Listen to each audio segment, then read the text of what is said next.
할렐루야. 우리 주께서 오늘 우리 모두에게 넘치는 은혜를 주시기를 소원합니다. 오늘 우리가 함께 나누고자 하는 말씀의 본문은 사도행전 27장 9절에서 26절이요. 말씀의 제목은 인생의 유라굴로라는 제목입니다. 이 세상에 사는 모든 사람들은 다 행복하고 성공적인 인생을 살기를 원하지요. 그래서 책방에 가보면은 행복이니 성공이니 하는 책들이 제일 많고 또 제일 많이 팔립니다. 이런 책들의 도전을 받고 정말 행복하고 성공적인 인생을 한번 살아봐야 되겠다 이렇게 노력을 하기는 하는데, 실제로 인생을 살다가 보면은 예기치 않는 많은 문제들이 우리 앞에 다가오지요.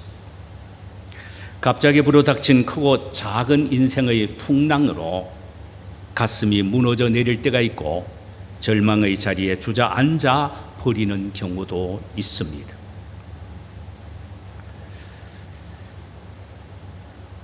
참으로 안타까운 것은 믿음의 사람이라면은 믿음의 손을 뻗쳐 하나님을 붙잡음으로 하나님이 일으켜 세워주는 은혜를 입고 다시 일어나게 되는데, 믿음이 없는 사람은 그 풍랑을 이기지 못한 채 절망하다가 어떤 사람은 마지막을 선택하기도 합니다. 인생의 무서운 풍랑을 만나 좌초했기 때문입니다. 오늘 본문에 보면은 사도 바울의 인생의 큰 풍랑을 만난 장면과 그가 그 풍랑 앞에서 어떻게 반응했는지를 보여주고 있습니다. 그는 예수가 그리스도임을 전하는 죄 아닌 죄 때문에 유대 종교 지도자들에게 고발을 당해 결국은 아그리빠 왕 앞에 서게 됩니다. 재판의 흐름을 보니까 아그리빠 왕이 유대인 종교 지도자들과 결탁하여 사도 바울을 종교법으로 다스리지 않고 일방 세상법으로 다스려 종국적으로는 법정 최고형인 사형으로 처리할 것이라는 위기감을 느끼게 됩니다. 그래서 그는 로마 시민권을 가지고 있는 것을 최대로 활용을 해 로마의 황제 가이사에게 가서 재판을 받겠다고 상소를 하게 됩니다. 그래서 그는 다른 죄수들과 함께 알렉산드리아라고 하는 배를 타고 로마로 향하게 됩니다.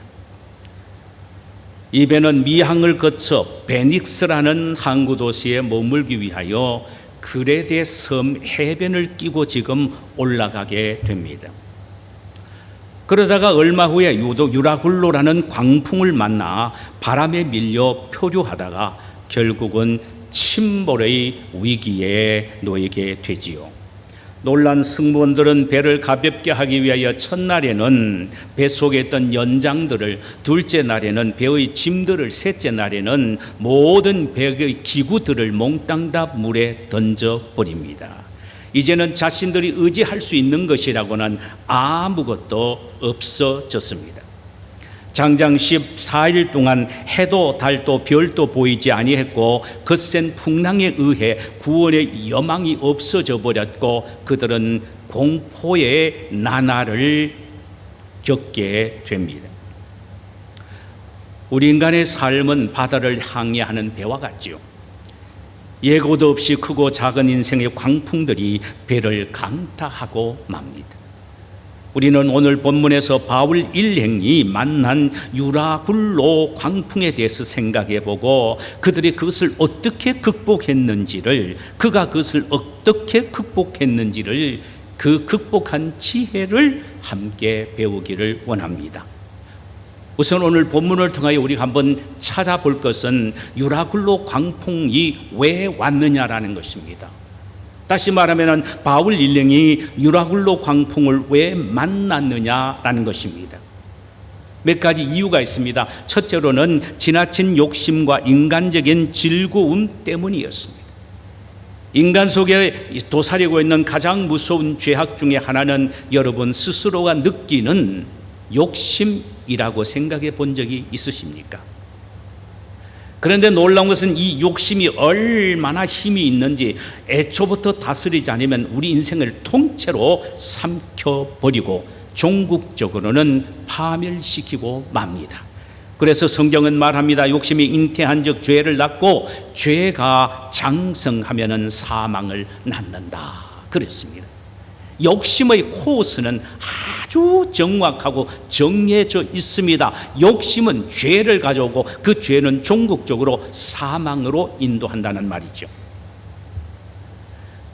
이 선주와 선장들의 지나친 욕심에 대하여 오늘 본문 9절에서 12절 사이는 이렇게 기록하고 있습니다.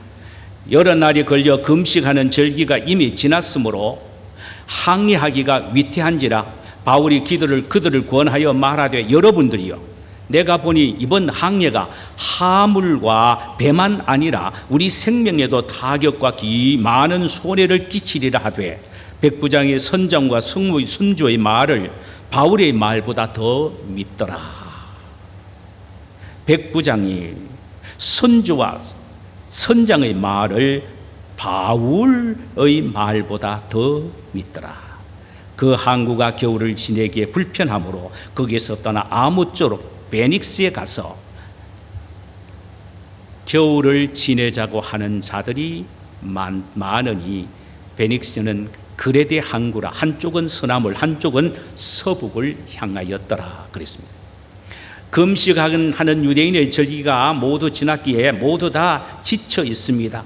그리고 바다의 상태도 아주 안 좋습니다. 그래서 바울은 이 사실을 알고 백부장 율리오에게 겨울을 미항에서 보낼 것을 제안합니다. 그런데 백부장은 선주와 선장의 말을 듣고 페닉스에서 겨울을 지내기로 결정하게 됩니다. 문제는 여기에서 발생합니다. 왜 그들이 미항에 머물지 않고 베닉스로 가기를 원했습니까? 물질적인 욕심과 인간적인 쾌락 때문이었습니다.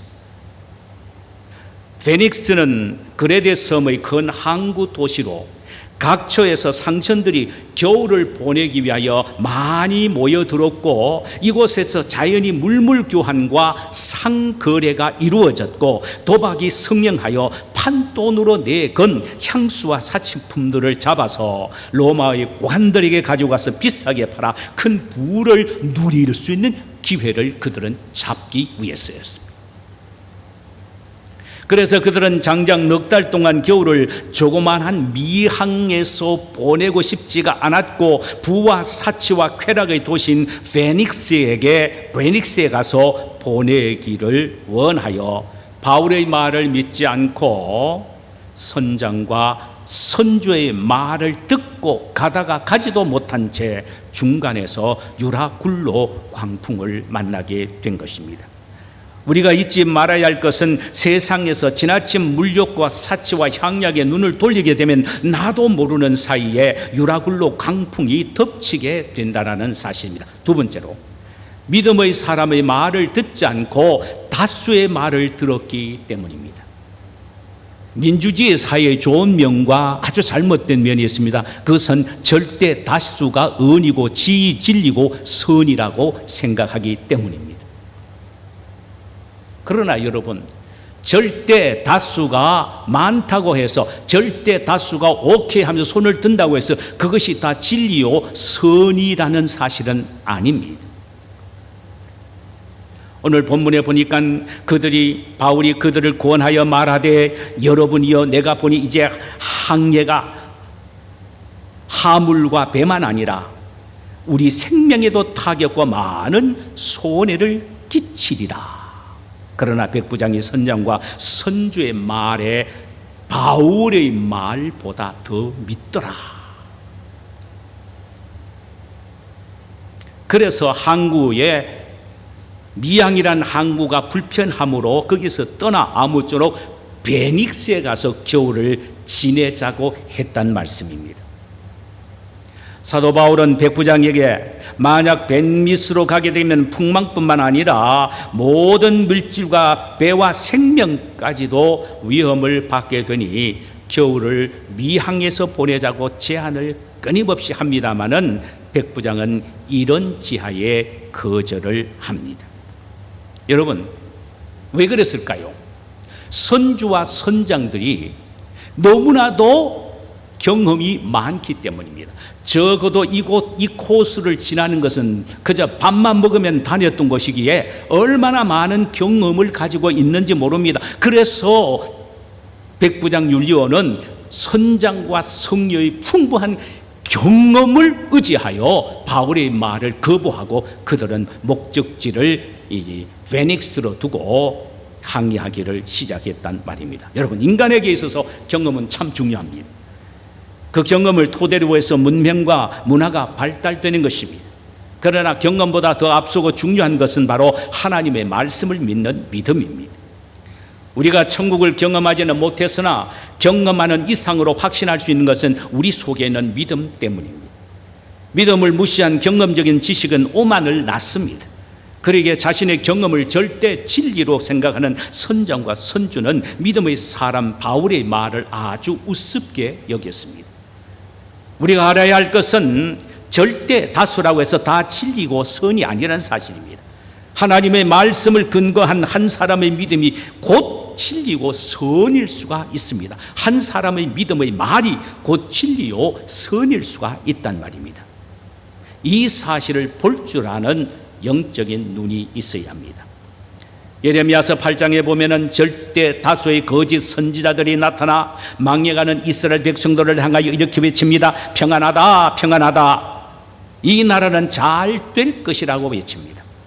그러나 예레미야 한 사람만이 여호와께서 너희를 진멸하시리니 포도나무에 포도가 없을 것이며 무화과나무에 무화과가 없을 것이며 잎사귀는 다 말라버리게 될 것이라고 하나님의 심판을 외치며 회개를 촉구했습니다. 그러나 온 백성들은 다수의 거짓 선지자의 말을 믿고 진실을 외치던 예레미야를 옥에 가둬버리고 맙니다.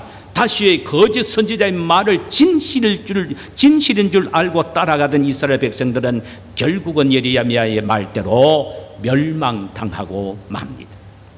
오늘날 교회는 경험이 많은 사람보다는 믿음이 충만한 사람이 많아야 합니다.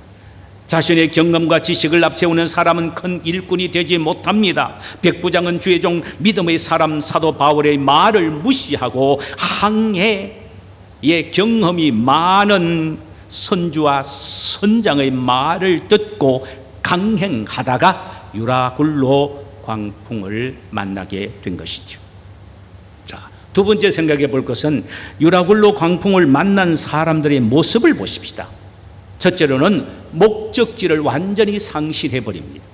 15절, 배가 밀려 바람을 맞추어 갈 수 없어 가는 대로 두고 쫓겨가다가 그랬습니다.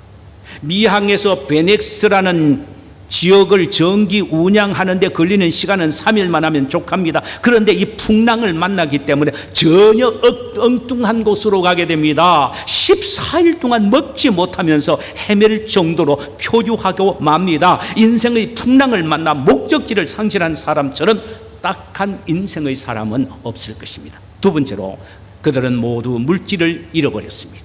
물질 때문에 베네스를 갔고 물질 때문에 로마로 가려고 했는데 이게 웬일입니까? 바다에서 물질을 몽땅 다 잃어버렸습니다. 18절과 19절을 보면 우리가 풍랑으로 심히 애쓰다가 이튿날 사공들이 짐을 바다에 풀어버리고 사흘째 되는 날에 배의 기구를 그들의 손에서 내버리니라. 그들은 배의 연장과 짐들과 기구들을 모두 다 바다에 던져버렸습니다. 특히 짐들은 로마에 가서 장사하려고 준비하는 수많은 상품들이었습니다. 그랬다고 해서 광풍이 잔잔한 것도 아니었습니다. 인생에게 닥친 풍랑은 이처럼 모든 물질까지도 몽땅 빼앗아 버리고도 그칠 줄 모르는 것이 인생이 만난 풍랑입니다. 이것은 비극이죠. 세 번째로는 생을 포기하기에 이르게 됩니다. 20절 보면은 여러 날 동안 해도 별도 보이지 아니하고 큰 풍랑이 그대로 있음에 구원의 여망마저 없어졌더라 그랬습니다. 유라굴로 광풍을 만난 이 사람들은 하루 이틀이 아닌 여러 날 14일을 먹지 못하고 굶주렸으며 해와 달도 별이 보이지 않는 칠흑 같은 어두움의 공포 속에서 살 소망까지도 없어진 절대 절망의 상황에 놓여 있게 됩니다. 사실 생의 광풍 앞에서 견디다가 못하여 절망하여 극단적인 선택을 하는 사람이 오늘 또 우리 주변에 얼마나 많습니까? 여러분은 인생의 어떤 광풍 속에 있습니까? 너무너무 힘이 들고 절망하고 있지는 않습니까? 그러나 아무리 맹렬한 유라굴로 강풍이라고 해도 하나님의 자녀에게는 헤쳐나올 수 있는 길이 있다는 사실입니다. 오늘 본문은 이 귀중한 탈출구를 말씀하고 있습니다. 첫 번째는 버릴 것은 버려야 합니다. 미련을 둬서는 안 됩니다. 지금 그들이 갖고 있는 짐은 멀게는 로마에 가서 고가로 팔아서 부를 누리겠다는 상품들이었고, 가깝게는 베네스에 가서 각각 자기 고향에서 나오는 토산품과 다른 지역에서 나오는 향품과 물물 교환하여 크게 돈을 벌어 한미천 잡겠다는 것들이었습니다. 그러나 이제 베닉스에 도착하기도 전에 그 엄청난 물질과 배에 꼭 필요한 연장까지도 모두 바다에 던져버리고 맙니다. 지금 그들에게 있는 것이라고는 아무것도 없고 강풍에 자신들의 전부를 맡기는 초라한 신세가 되었습니다. 여기서 우리가 교훈받을 수 있는 것은 짐을 바다에 던짐을 통하여 물질의 삶의 자세를 즉 물질주의 삶의 자세를 완전 던져버리라는 의미며, 배의 연장을 던져버림을 통하여 인간적이고 세상적인 방법을 몽땅 다 버려라는 말씀입니다. 우리의 영적인 유익에 방해되는 모든 것을 다 버리고 대신 하나님의 방법인 믿음의 방법으로 새로운 인생을 설정해서 나가라는 의미입니다. 그래야만이 우리 인생의 유라굴라 강풍이 멈춰지게 된다라는 말씀입니다. 또 하나의 방법은 기도의 방법입니다.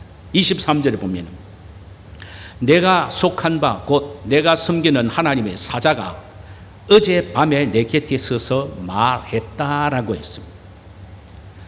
유라굴로 광풍 앞에서 살 소망까지 없어진 상황 속에 있는 바울이 한 일이 무엇이었을 것 같습니까? 하나님을 향하여 항변했습니까? 아닙니다. 그는 기도했습니다.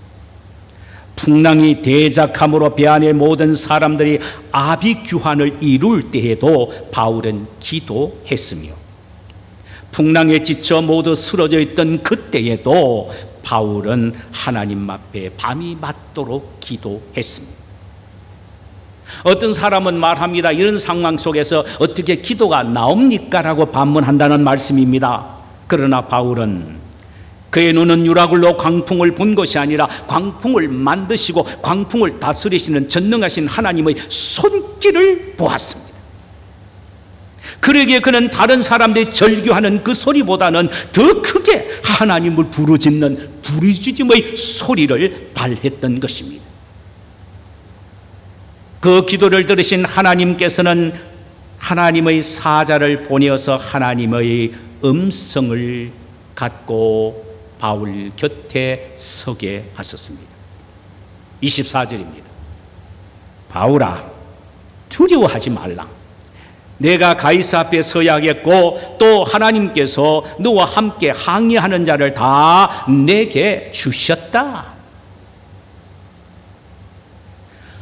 유라굴로 강풍이 아무리 맹렬해도 결코 두려워하지 말라. 이 풍랑이 결코 너를 해치지는 못할 것이며 반드시 평안히 로마까지 가서 가이사 황제 앞에 서게 될 것이다 뿐만 아니라 그 배 안에 있는 모든 사람들까지도 다 너의 기도 응답 안에 포함시켜 무사히 로마에까지 가게 될 것이다 라고 말씀을 하신 것입니다.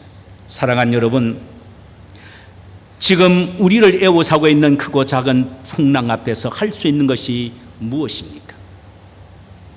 매일 확진 기록을 갱신하고 있는 희대의 유라굴로 광풍인 코로나 바이러스 앞에서 우리가 할 수 있는 것이 무엇이라고 생각합니까?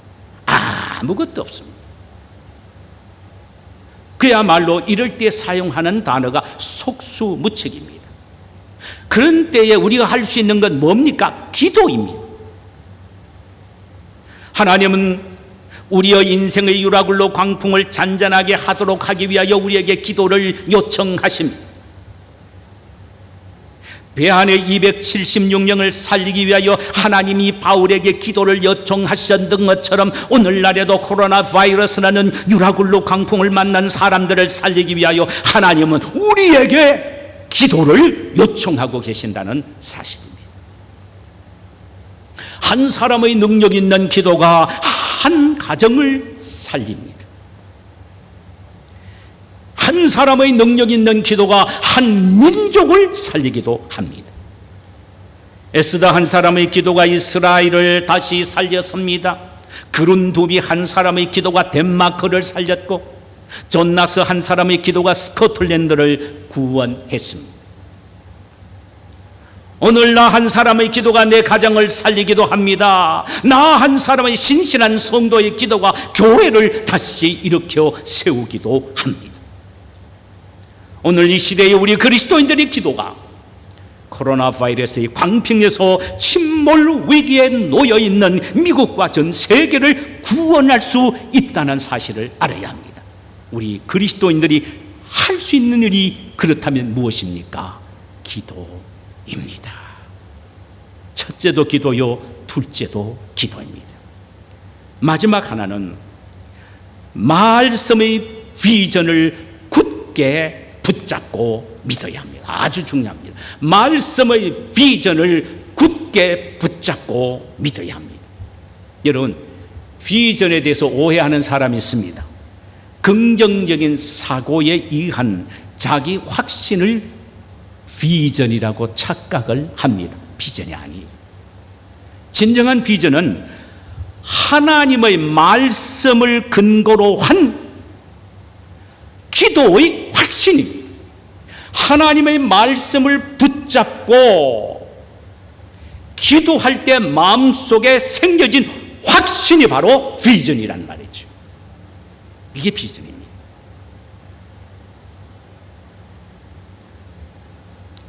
바울은 기도함으로 하나님으로부터 말씀을 받았고 그 말씀을 붙잡고 기도함으로 확신을 갖게 된 것입니다. 이것이 바로 흔들리지 않는 바울의 비전인 것입니다.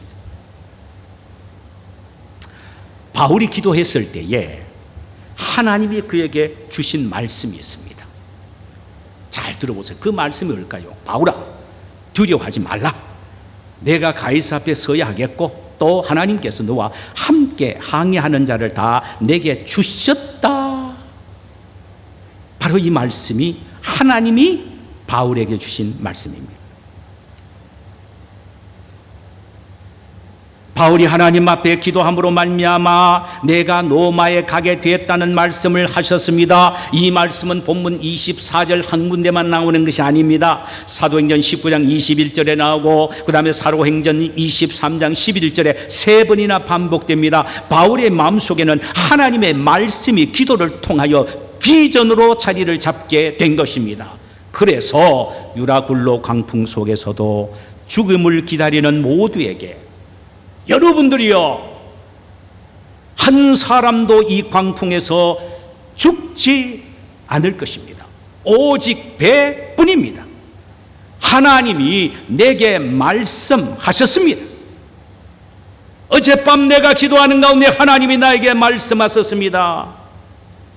나는 내게 말씀하신 그대로 되리라고 하나님을 확실히 믿습니다. 그러므로 여러분, 낙심하거나 좌절하지 말고 모두 다 일어나십시오. 여러분, 이렇게 정말로 죽음을 기다리는 절망적인 상태에 있는 276명에게 소리쳐 외칩니다. 그러면서 마지막에 남아있는 음식들을 다 주면서 마음껏 먹으십시오. 우리는 죽을 사람들이 아닙니다. 걱정 걱정하지 마십시오. 하나님이 여러분들을 무사히 로마 가게 하실 것입니다. 이 비전의 말을 들었을 때 온 배에 있던 사람들이 마음속에 소망을 갖게 됩니다. 그 결과 모두 그레데 섬에 무사히 도착하게 됩니다. 사랑하는 여러분, 그리스도인들은 칠흑 같은 어두운 밤에도 밝은 아침을 바라보고 미소를 짓는 사람들입니다. 절망의 밤에도 소망을 노래하는 사람들이 그리스도인들입니다. 그 이유는 마음속에 하나님의 말씀의 비전을 품고 있기 때문입니다. 우리 모두는 저마다 크고 작은 광풍 속에서 살아가고 있으며 온 세계는 지금 코로나 바이러스의 광풍에 밀려 두려움과 공포에 사로잡혀 있습니다. 지난 금요일 미국의 코로나 바이러스 일일 확진자 수가 5만 2천 명인가 넘어서서 그 기록을 갱신했습니다. 지금 세상을 강타하고 있는 코로나 바이러스의 광풍은 더 맹렬하게 온 세상을 강타하고 있으며 모두가 공포에 질려 있지요. 누가 이들을 향하여 소망의 비전의 메시지를 외칠 수가 있습니까? 그렇습니다. 그리스도인들입니다. 그리스도인들의 가슴 속에는 하나님의 소망의 메시지가 살아서 움직이기 때문입니다. 하나님은 오늘날에도 당신의 살아있는 말씀을 통하여 우리에게 말씀하십니다. 여호와는 너를 지키시는 이시라. 여호와는 내 우편에서 내 그늘이 되시나니 낮의 해가 너를 상치 아니하며 밤의 달도 너를 해치지 아니하리로다. 여호와께서 너를 지켜 모든 환난을 면하게 하시며 또 내 영혼을 지키시리로다. 여호와께서 너의 출입을 지금부터 영원까지 지키시리로다. 할렐루야. 그가 너를 그의 깃으로 덮으시리니 내가 그 날개 아래 피하리로다. 너는 밤에 찾아오는 공포와 낮에 날아드는 화살과 어두움 때에 퍼지는 전염병과 밝을 때에 닥쳐오는 재앙을 두려워하지 아니하리로다. 1000명이 내 왼쪽에서 10,000명이 내 오른쪽에서 엎드려지나 이 재앙이 내게는 가까이 하지 못하리라. 이것은 하나님이 우리 마음속에 주신 비전의 말씀입니다. 이 말씀을 낙심하고 좌절한 심령들에게 찾아가서 선포하고 소망을 주어야 합니다. 우리가 이 말씀을 마음판에 새기고 확신하면은 우리 인생의 어떤 풍랑 속에서도 보호와 구원을 받게 될 뿐만 아니라 우리가 이 말씀을 코로나라는 바이러스의 유라굴로 강풍에 사로잡혀 있는 사람들에게 가서 힘있게 비전의 말씀으로 선포한다면 하나님은 피난처입니다. 그에게 나와 보호와 구원을 받으시옵소서라고 소망의 비전을 외친다면 분명히 그들이 다시 힘을 얻고 이 코로나라는 공포 속에서 보호와 구원을 받게 될 것입니다. 이런 축복의 전달다, 비전을 전달한 비전네리들이 되시기를 주님의 이름으로 축원합니다. 자, 우리 시간에 찬송